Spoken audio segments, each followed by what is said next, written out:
Na mtazamaji, tukitoka kaunti ya Samburu tuingie ile ya Mombasa ambapo watoto wa kizazi cha watumwa walioachiliwa huru karne ya 19 walikutana katika eneo la Freetown Bombolulu kusherehekea na kuwaenzi wazee wao.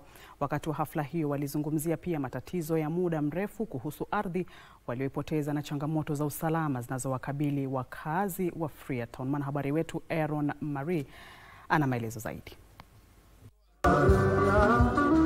Ilikuwa siku ya furaha na kumbukumbu katika shule ya msingi ya Hadija Bombolulu, ambapo wazazi wa Freetown walisherehekea urithi wao na kuwaenzi wazee wao. Ni furaha sana kuwa katika jambo kama hili.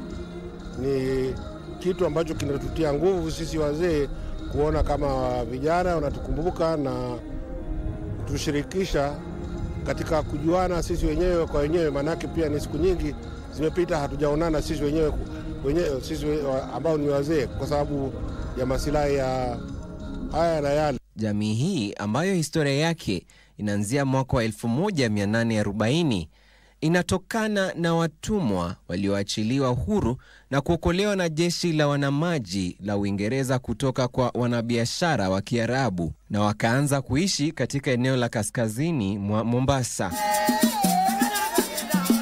Freetown ilipewa jina hilo kwa heshima ya Sir Bartle Frere wa jeshi la wanamaji la Uingereza. Watumwa hao walioachiliwa walitoka mataifa ya Nyasaland ambayo hii leo ni taifa la Malawi, Rhodesia, Msumbiji na Tanganyika.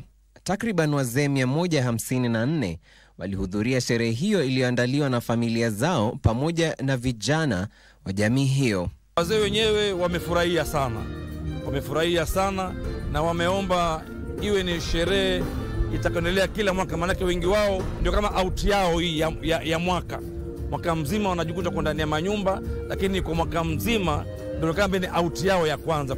Ingawa ilikuwa siku ya furaha na kumbukumbu kwa wazee wa Freetown, jamii hiyo ina matumaini kwamba siku zao za usoni zitakuwa bora endapo matatizo ya sasa na ya zamani yatatatuliwa.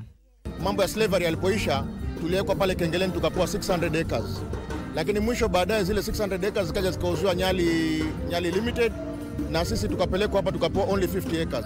Sasa vizazi vimezaana, hakuna land, imekuwa ni shida sana, kuna stress sana kubwa. Kwa hivyo tulikuwa tunasema tunataka tuende kwa ubalozi wa UK ambao wao ndio walihusika na settlement ya watu wa Freetown ili tuwaambie watupatie compensation.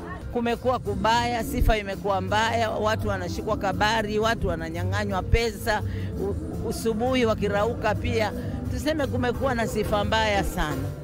Na hata nataka kusema kwa kweli polisi wanavyofanya si sawa. Utawakuta wanakuja, tunaona labda wanaenda katika njia ya kuwazungumzia ama kuwaondoa, lakini wakifika pale tutakuta ni marafiki bado. Aaron Marie, Darubini Wikendi.